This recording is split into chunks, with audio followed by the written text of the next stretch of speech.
Sa ulo ng mga balita.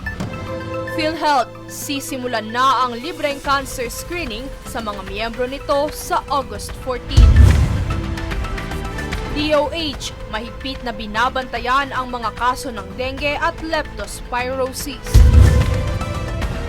Food delivery, ganap nang ipapalabas sa bansa.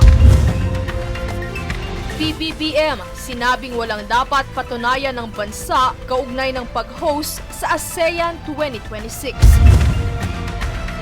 Philippine Jiu-Jitsu bet Kayla Napoles, nauwi ang first medal ng bansa sa Chengdu World Games.